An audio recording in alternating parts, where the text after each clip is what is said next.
तो सबसे पहले हम इस चैप्टर के इम्पॉर्टेंट टॉपिक को डिस्कस करेंगे। गुणज और गुणनखंड क्या होते हैं। ओके, गुणज मतलब मल्टीपल्स, गुणनखंड मतलब फैक्टर्स।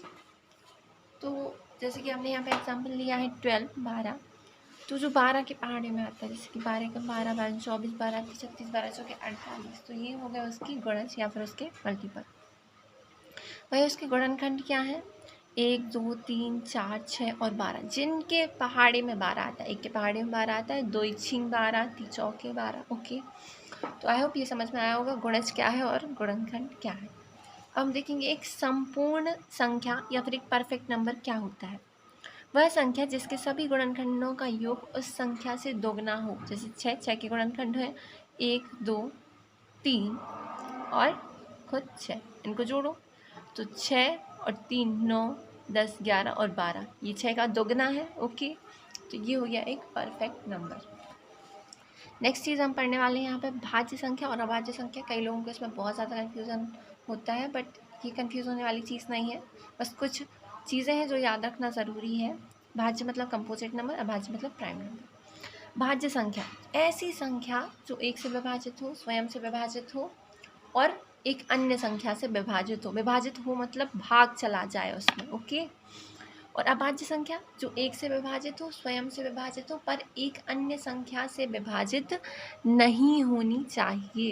ओके, नेक्स्ट हम पढ़ रहे हैं सम संख्या क्या होती है और विषम संख्या क्या होती हैं। ओके, तो सम संख्या की एक सिंपल डेफिनेशन है कि 2 के पहाड़े में जो भी आता है, जो भी संख्या 2 के टेबल में आती है वो सम है, और जो भी 2 के टेबल में नहीं आती वो विषम है। एक और चीज़ आप ध्यान रख सकते हैं, जिस भी संख्या का इकाई अंक 2 4 6 8 या फिर 0 है।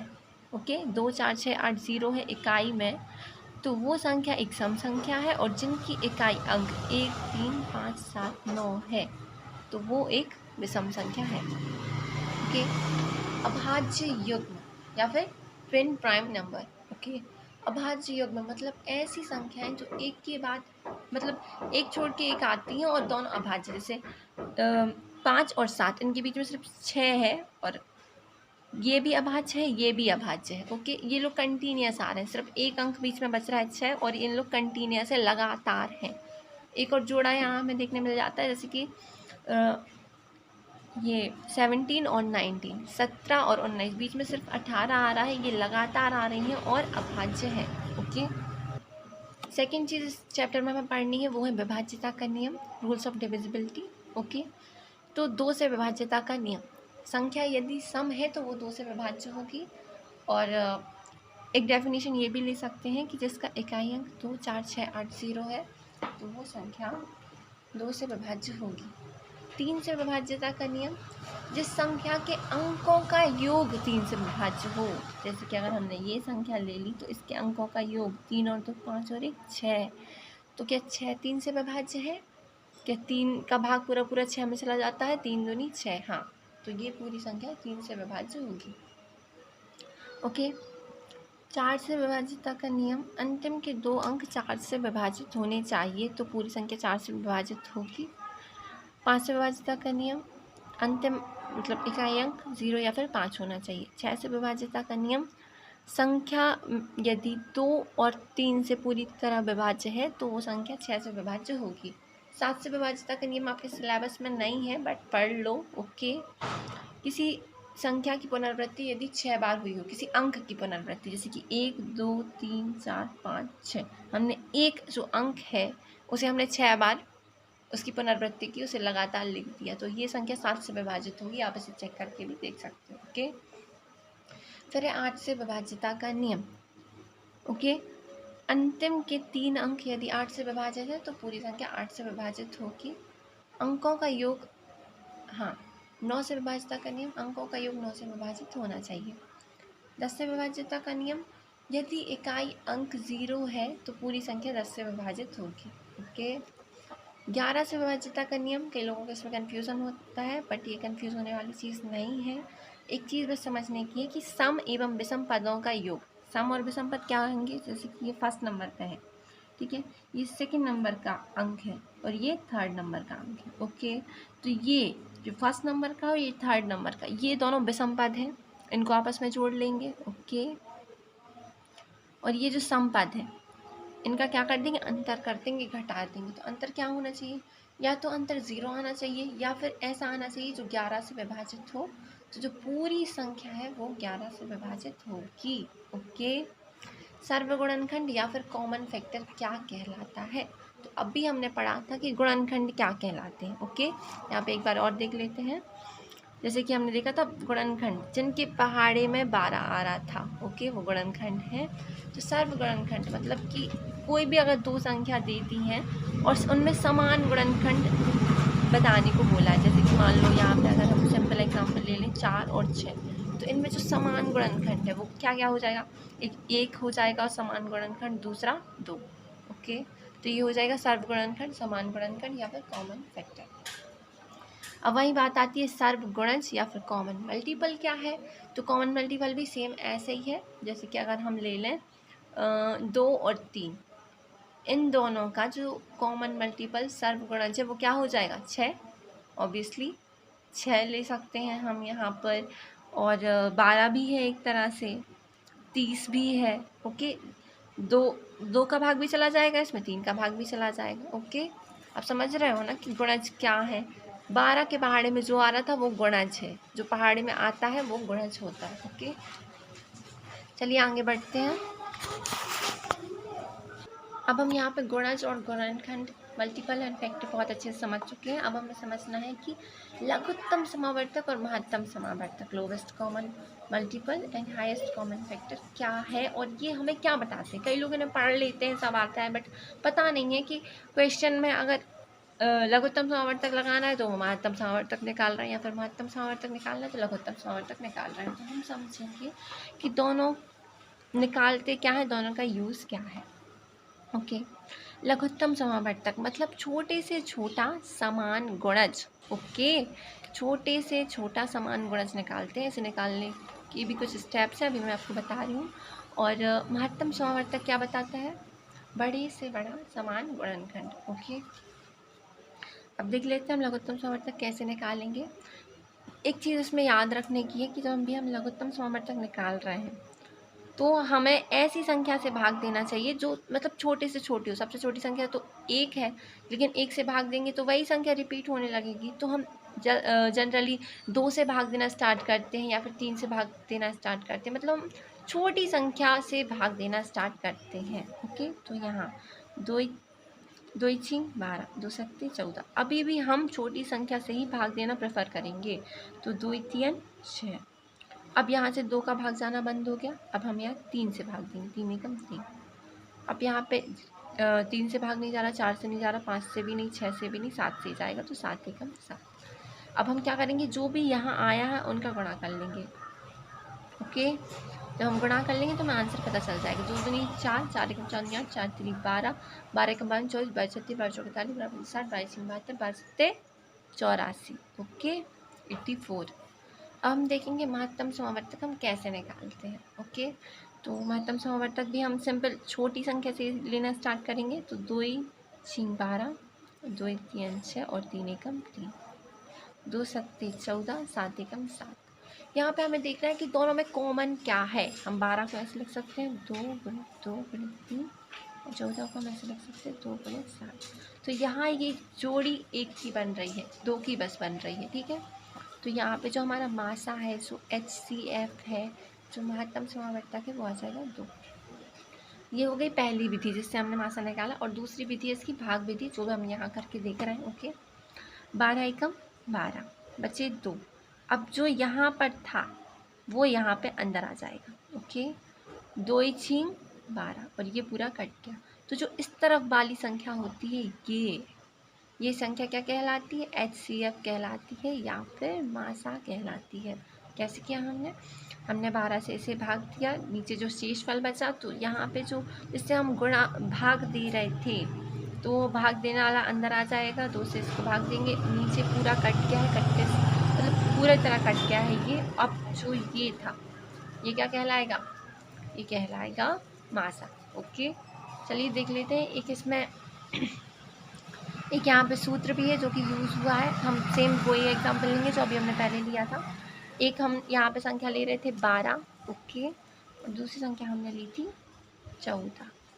ठीक है, तो यहाँ पे जो रूल है वो है मासा गुणित लासा बराबर पहली संख्या गुणित दूसरी संख्या। हम इसमें चेक कर लेते हैं रख के कि जो आंसर है वो सेम आ रहा है कि नहीं आ रहा। ओके, जो पहली संख्या है वो है 12, दूसरी संख्या है 14। जो हमने अभी मासा निकाला था वो आया था हमारा 80, जो लासा आया था वो आया था 84।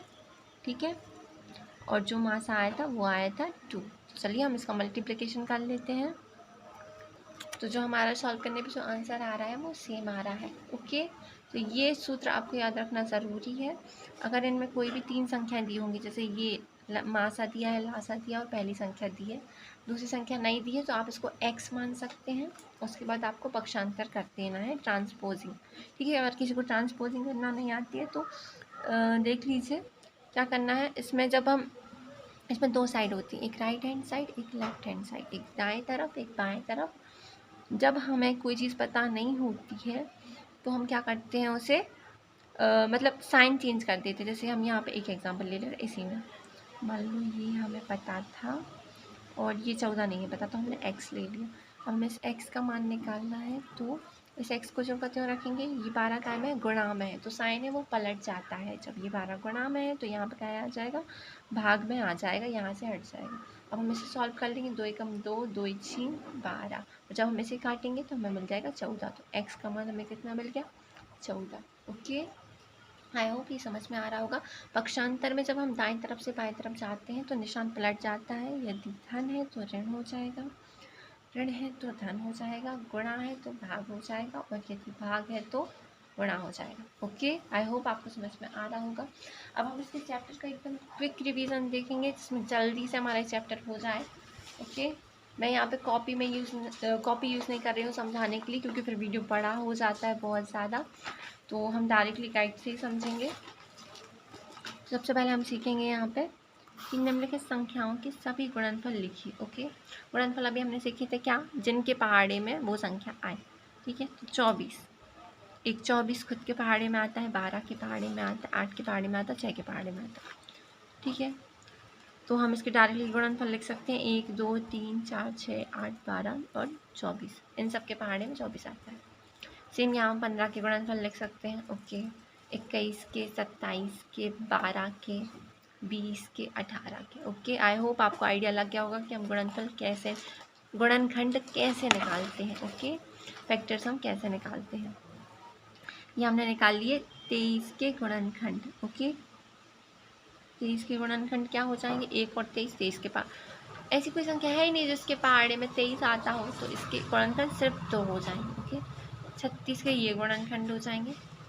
सेकेंड क्वेश्चन है, निम्नलिखित संख्याओं के प्रथम 5 गुणज लिखिए। गुणज मतलब कि अभी हमने क्या सीखा था, गुणज मतलब क्या, जो उसके पहाड़े में आता है। जैसे कि अभी हमने यहाँ पे एग्जांपल दिया था, आप अच्छे से देख लीजिए।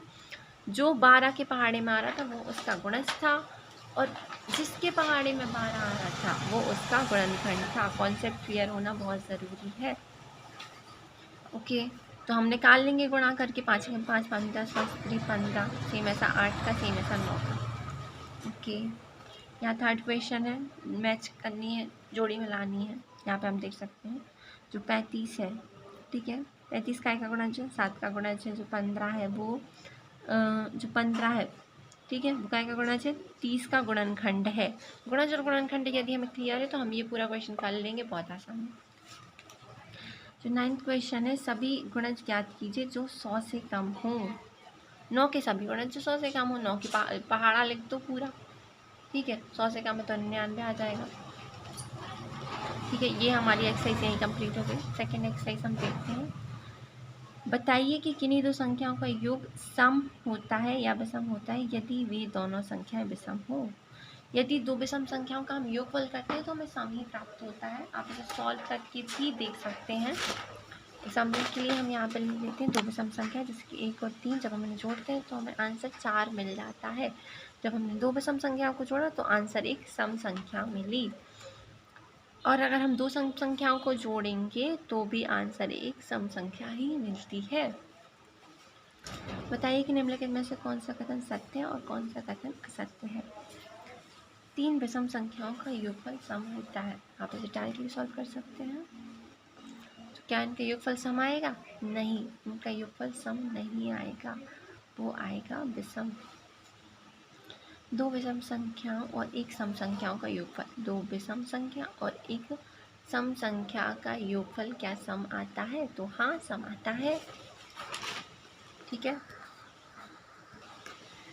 तीन विषम संख्याओं का गुणनफल विषम होता है। ओके, तो आप डायरेक्टली इसे सॉल्व कर सकते हैं। तीन विषम संख्याओं का गुणनफल, 3 एकम 3, 3 5 15, कैसा होता है?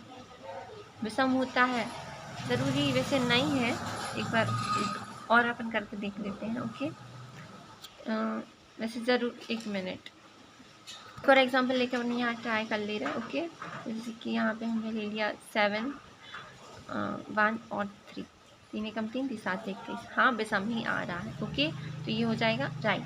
तीन विषम संख्याओं का गुणनफल हमेशा विषम होता है। यदि किसी सम संख्या को 2 से भाग दिया जाए तो भागफल सदैव विषम होता है। ओके, तो ये बात असत्य है।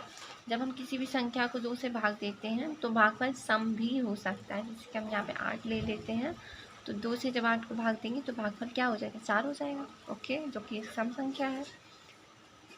सभी अभाज्य संख्याएं विषम है, ऐसा नहीं है। हाँ, ज़्यादातर अभाज्य संख्याएं विषम हैं, लेकिन 2 एक अभाज्य संख्या है और वो सम है। ओके, तो ये जो ई है वो असत्य हो जाएगा। अभाज्य संख्याओं के कोई गुणनखंड नहीं होते, तो हाँ सत्य है। अभाज्य संख्याओं के मतलब अभाज्य संख्याओं के गुणनखंड होते हैं ना, एक खुद हो जाएगा, एक जैसे कि अगर हम 23 अभाज्य संख्या ले लें तो इसका एक खुद गुणनखंड हो जाएगा और एक गुणनखंड हो जाएगा। तो अभाज्य संख्याओं के 2 गुणनखंड होते हैं पर एक अन्य गुणनखंड नहीं होता है। ओके, ठीक है, केवल 2 ही एक सम अभाज्य संख्या है। हाँ ठीक है, 2 ही एक समअभाज्य संख्या है। सभी सम संख्याएं भाज्य संख्याएं हैं, तो हाँ सभी सम संख्याएं भाज्य संख्याएं हैं, बस 2 नहीं है। तो 2 नहीं है तो ये असत्य हो जाएगा। ओके, 2 सम संख्याओं का गुणनफल सदैव सम होता है, सत्य है। संख्या 13 और 31 अभाज्य संख्याएं हैं। इन दोनों संख्याओं में 2 अंक 1 और 3 है। 100 तक की संख्याओं में ऐसी अन्य सभी युग्म ज्ञात कीजिए। ओके, तो यहाँ पे हमने युग्म ज्ञात किए 17 और 71, 37 और 73, 79 और 97। 20 से छोटी सभी अभाज्य संख्याएं अलग अलग लिखिए। ये 20 से छोटी अभाज्य संख्या है, 20 से छोटी भाज्य संख्या है। ओके, भाज्य और अभाज्य हम पहले ही समझ चुके हैं। 1 से 10 के बीच में सबसे बड़ी अभाज्य संख्या लिखिए। 1 से 10 के बीच में जो सबसे बड़ी अभाज्य संख्या है वो है 7। ओके, निम्नलिखित को 2 विषम अभाज्य संख्याओं के योग के रूप में व्यक्त कीजिए। 44 को हम 2 विषम और अभाज्य ओके, जैसे हमने 36 को यहाँ पर 5 और 31 में, 24 को 11 और 13 में।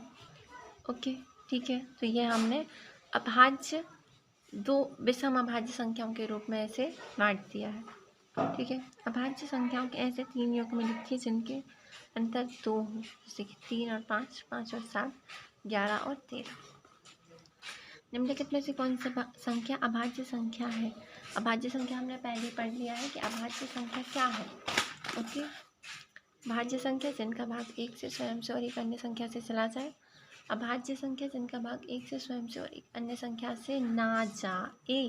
ओके, तो ये हम कर सकते हैं सॉल्व। 100 से छोटी 7 क्रमगत भाज्य संख्याएं लिखिए जिनमें कोई अभाज्य संख्या नहीं है। क्रमगत भाज्य संख्याएं 90 से लेकर 96 तक हैं। ओके, निम्नलिखित संख्याओं में से प्रत्येक को 3 अभाज्य संख्याओं के रूप में व्यक्त कीजिए। तो ये हम कर लेंगे क्योंकि हम अभाज्य संख्या समझ चुके हैं अभाज्य संख्या क्या है। 20 से छोटी अभाज्य संख्याओं के ऐसे 5 योग में लिखिए जिनका योग 5 से विभाज्य है। 20 से छोटी अभाज्य संख्या है जिन्हें जोड़ने पर ये 5 से विभाज्य है। ओके, इन्हें हम जोड़ देंगे तो ये जो संख्या है वो 5 से विभाज्य हो जाएगी। 7 + 13 हो जाएगा 20 और 20 5 से विभाज्य है। निम्नलिखित रिक्त स्थानों को भरिए। ओके,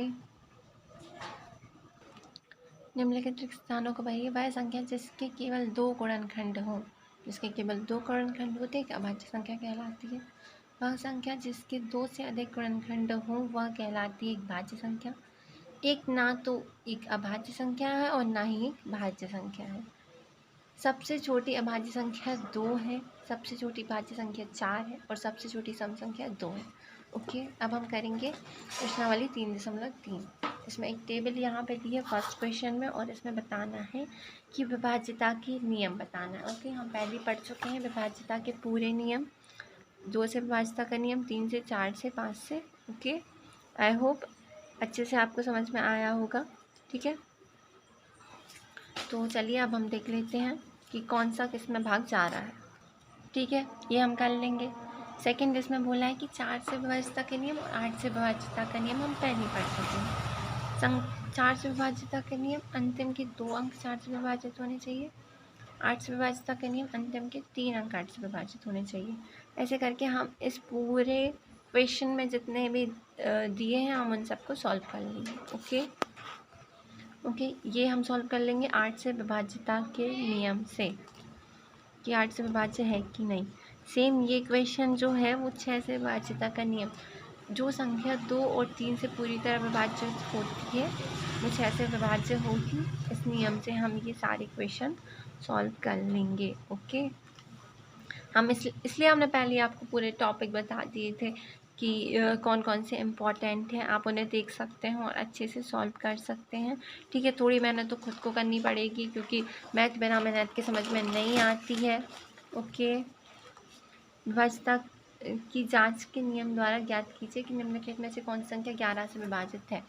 11 से विभाज्यता का नियम हमने आपको पहले बताया था कि संख्या के सम एवं विषम पदों के योग का अंतर। ओके, यहाँ पे एक और एग्जांपल लेके मैं आपको समझा देती हूँ। जैसे कि मान लो ये यहाँ पे संख्या है, ये देखो ये फर्स्ट नंबर पे, ये सेकंड नंबर पे है, ये थर्ड पे, ये फोर्थ पे। तो हम क्या करेंगे, जो सम स्थान पे है उन्हें जोड़ लेंगे और जो विषम स्थान पे उन्हें जोड़ लेंगे, उनका अंतर निकाल लेंगे। जो उनका अंतर है वो क्या आना चाहिए, या तो 11 से विभाजित होना चाहिए या फिर 0 आना चाहिए। तो यहाँ पे 0 आ रहा है तो जो संख्या है वो 11 से विभाज्य है। ओके, सेम रूल को फॉलो करके हम पूरे क्वेश्चन सॉल्व कर लेंगे। अगर आपको विधि समझ में आ गई है तो सारे क्वेश्चन आप सॉल्व कर पाओगे। ओके, बहुत इजी है, थोड़ी विधि बस समझने की है। निम्नलिखित में से रिक्त स्थानों में सबसे छोटा अंक तथा सबसे बड़ा अंक लिखिए जिससे संख्या 3 से विभाजित हो जाए। हमें पता है 3 से विभाज्यता का नियम कि संख्या के अंकों का योग 3 से विभाजित होना चाहिए। तो हमें कितने अंक की ज़रूरत पड़ेगी कि वो संख्या का योग 3 से विभाजित हो जाए। जैसे कि हमने यहाँ पे जोड़ा 6 + 7 + 2 + 4, इनका योग आया 19। पर 19 तो 3 से विभाजित नहीं होता है, 3 से विभाजित होता है 21। तो 21 कैसे बनाएंगे इसे, जब यदि हम यहाँ 2 लिखते हैं तो 2 भी जुड़ जाएगा।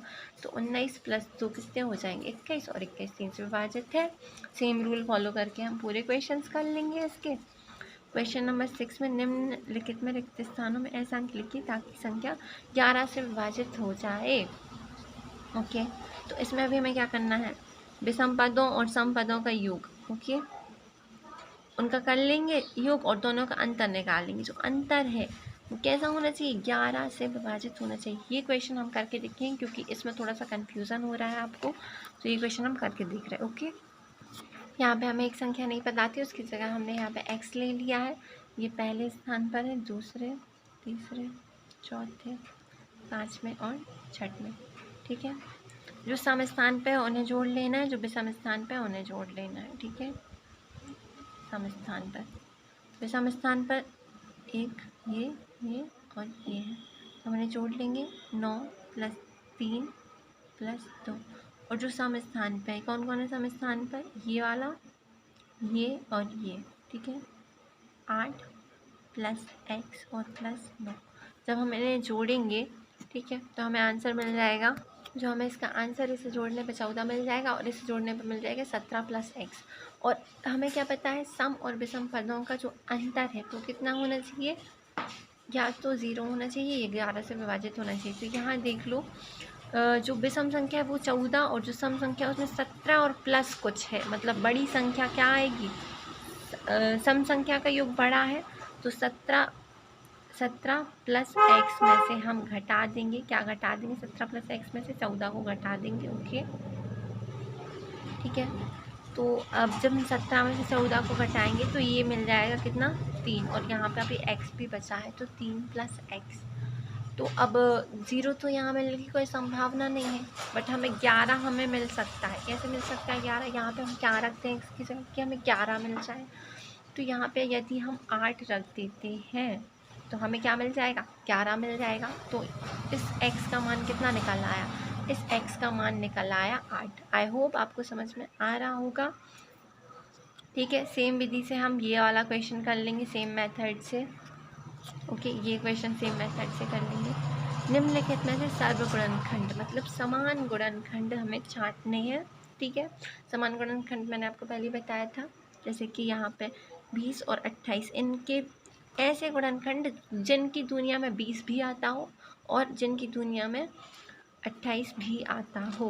ओके, ठीक है, ये लॉजिक समझ में आ गया तो ये सारे क्वेश्चन बन जाएंगे, कुछ भी इसमें कठिन नहीं है।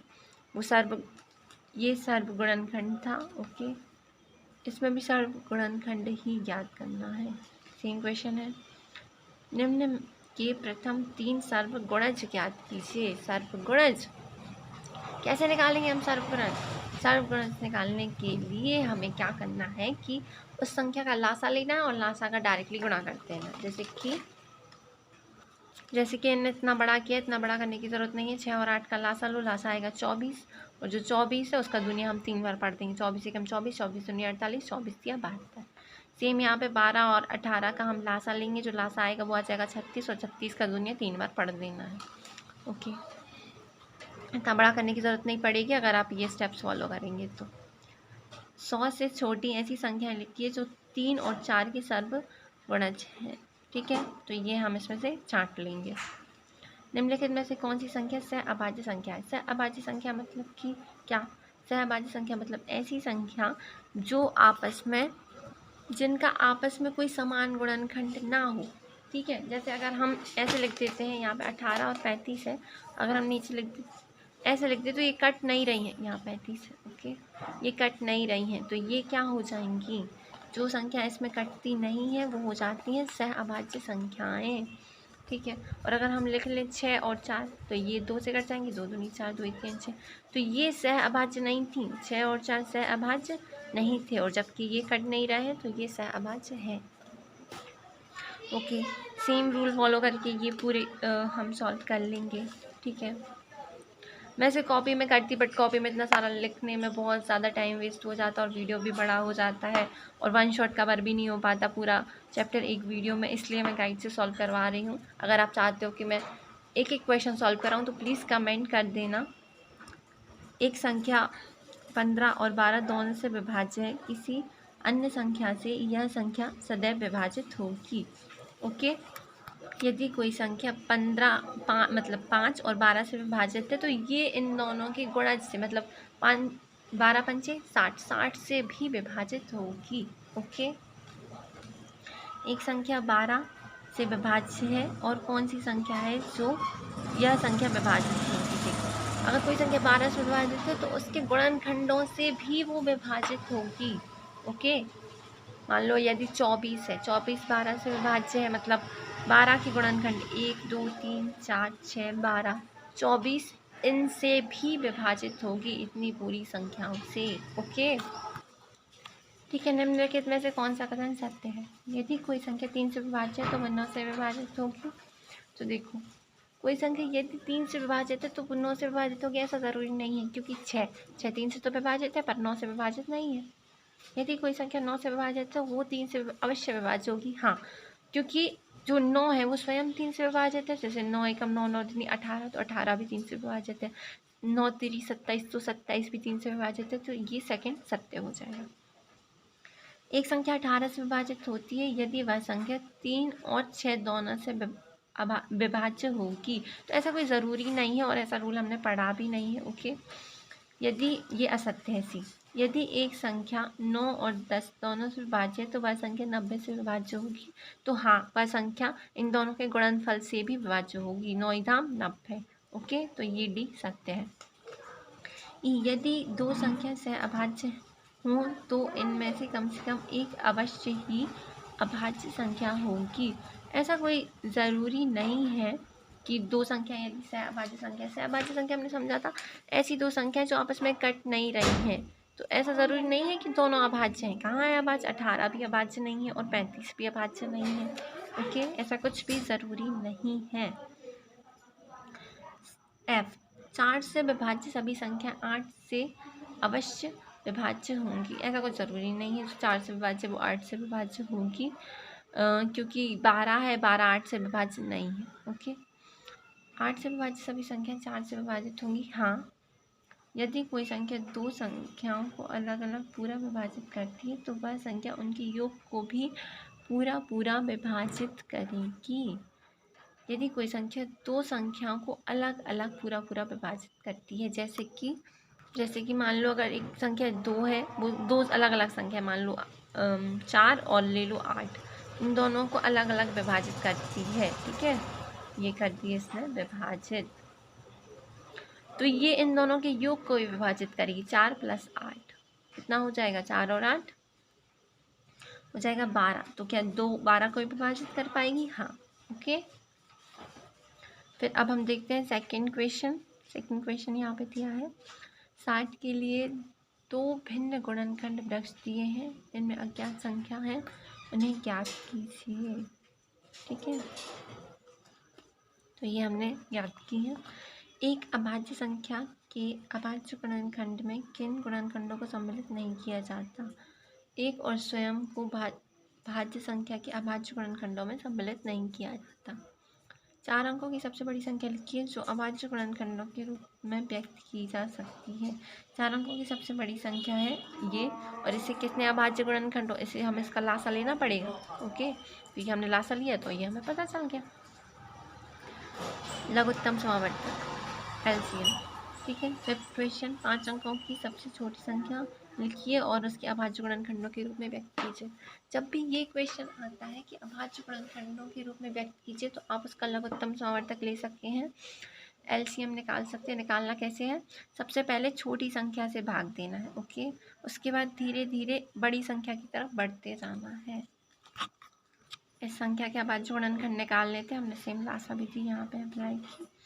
3 क्रमागत संख्याओं का गुणनफल सदैव 6 से विभाज्य होता है, इस कथन के कुछ उदाहरणों सहित दीजिए। ओके, तो ये 3 क्रमागत संख्याएं थी, इन्हें हमने गुणा किया, तो क्या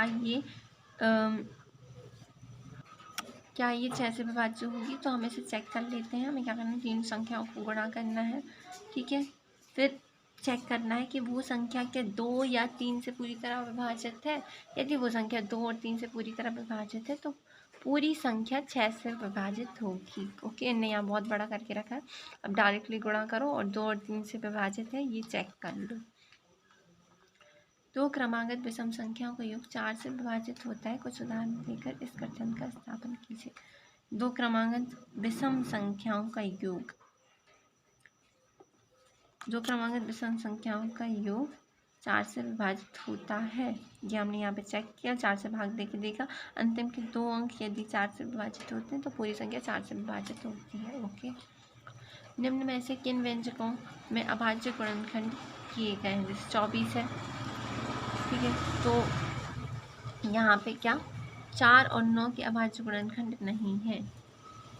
यहाँ पे ये 4 है, 4 को ऐसे लिखना था अभाज्य गुणनखंड में 2 × 2। यहाँ पे 9 था तो 9 अभाज्य गुणनखंड 3 × 3 लिखते। जब हम यहाँ पे जो 9 है वो तो एक भाज्य संख्या है, इसे अभाज्य बनाने के लिए 3 × 3 लिखना चाहिए था, और इस 4 को अभाज्य बनाने के लिए 2 × 2 लिखना चाहिए था। तो यहाँ पे ये थोड़ी सी गलती है और ये हमें बताना था, तो हमने बता दिया कि A में 4 और D में 9। ओके, बिना भाग किए ज्ञात कीजिए कि यह संख्या 45 से विभाज्य है कि नहीं। ओके, चेक कर लेना है हमें। यह संख्या का जो योग है वो 9 से विभाजित है, और जो संख्या 9 से विभाजित है वो 45 से विभाज्य होगी। ठीक है, हम 45 से ही भाग देके इसे डायरेक्टली चेक कर सकते हैं। संख्या इतने से विभाज्य है, यह संख्या 2 × 3 6 से विभाज्य है, इसी प्रकार एक संख्या 4 और 6 दोनों से विभाज्य, क्या हम यह कह सकते हैं 4 × 24 से विभाज्य होगी? तो हाँ, यदि कोई संख्या दो अलग अलग संख्याओं से पूरी तरह विभाज्य, तो ये उनके गुणनफल से भी विभाज्य होती है। तो ये 24 से विभाज्य होगी पर 36 से विभाज्य नहीं होगी। 1 मिनट, क्या बोला एक बार हम अच्छे से पढ़ लिया क्वेश्चन। संख्या 18, 2 और 3 से विभाज्य है या संख्या 2, 3 और 6 से विभाज्य है। मतलब अगर इनसे विभाज्य है तो 6 से विभाज्य होगी। इस प्रकार यदि एक संख्या 4 और 6 दोनों से विभाज्य है तो क्या हम कह सकते हैं कि वह संख्या 6 चौके 24 से विभाज्य होगी? नहीं, तो ऐसा ज़रूरी नहीं। यहाँ पे मैंने एग्जाम्पल लिया है, जैसे कि ये क्वेश्चन मैंने थोड़ा सा गलत पढ़ लिया था। ओके, यहाँ पे क्या समझाया गया है कि यदि कोई संख्या, मान लो कोई भी संख्या है, वो अगर किन्हीं दो संख्याओं से विभाजित है तो क्या उनके गुणनफल से पूरी तरह विभाजित होगी। लेकिन यहाँ पे एक तीसरी संख्या भी ली है, यहाँ पे 18 भी ली है, यहाँ पे देखो ये 18 भी है। ओके, तो ये ध्यान रखना ज़रूरी। जैसे कि यहाँ पे बोला गया 6 और 4, 6 और 4 से पूरी तरह तो विभाज्य, 6 चौके कितना हो जाएगा 24, मतलब कि वो संख्या 24 से भी विभाजित होनी चाहिए। लेकिन देखो 6 और 4 से तो 36 भी विभाजित है। 4 का पूरा पूरा भाग 36 में भी चला जाएगा, 4 का पूरा पूरा भाग 6 में भी चला जाएगा। तो जो 24 है उसका भाग तो नहीं जा रहा ना 36 से। ठीक है, ओके, चलिए नेक्स्ट क्वेश्चन कर लेते हैं। मैं 4 भिन्न भिन्न अभाज्य गुणनखंडों वाली सबसे छोटी संख्या हूँ, क्या आप मुझे ज्ञात कर सकते हैं? भिन्न भिन्न अभाज्य संख्याएं ये हैं अभाज्य संख्याओं का गुणनखंड, गुणनखंडों वाली छोटी संख्या हूँ। ठीक है, हम इनका गुणा कर लेंगे। 2 3 6 6 5 30 और 30 7 21। ओके, हमने मासा ज्ञात करना पहले ही सीख लिया है। तो यहाँ पे देखो, जैसे एक जोड़ी बन रही है तो इसका जो मासा है वो कितना आ जाएगा, एक ये जोड़ी बन रही है और दूसरी जोड़ी ये 3 की बन जाएगी, ये वाला 3 और ये वाला 3। ठीक है, तो इनका मासा आ जाएगा कितना, 2 3 6। हमें सिंपली इसमें जोड़ी देखना है किस किस की बन रही है, जो भी जोड़ी बनेगी वो आंसर आ जाएगा। ठीक है, मासा हमने पहले कैसे निकालना है ये सीख ही लिया है। तो आई होप ये क्वेश्चन आप खुद ही ट्राई कर सकते हो।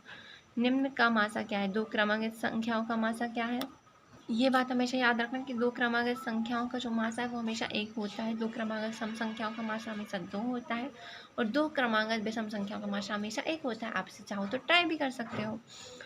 अभाज्य गुणनखंड द्वारा 2 से अभाज्य संख्याएं 4 और 15 मासा इस प्रकार ज्ञात किया गया है। ठीक है, 4 और 15, चूँकि इन गुणनखंडों में कोई अभाज्य सर्वगुणनखंड नहीं है इसलिए 4 और 15 का मासा 0 है। क्या यह उत्तर सही है? नहीं, किसी का भी मासा 0 नहीं हो सकता है।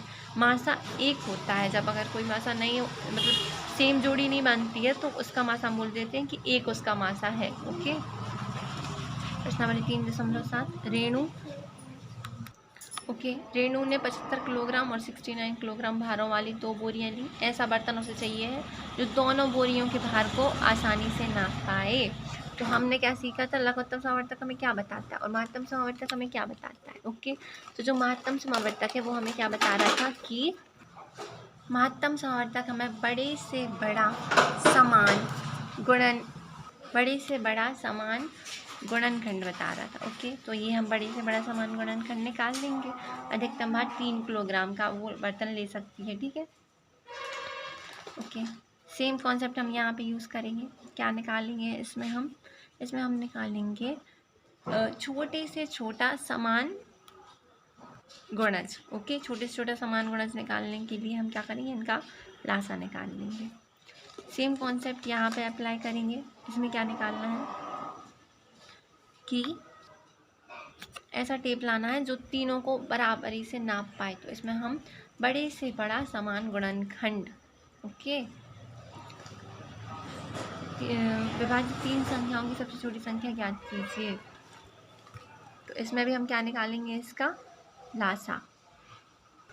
सबसे पहले हम लासा निकालेंगे तो आ जाएगा 24। और फिर जो 24 है, तो 24 से हमें क्या करना है कि जैसे 3 अंकों की सबसे छोटी संख्या तो होती है 100, लेकिन 100 तो विभाज्य नहीं है, तो 100 से थोड़ा सा बड़ा क्या ले सकते हैं हम, 100 से थोड़ा सा बड़ा 24 की दुनिया में क्या आता है, 120 आता है।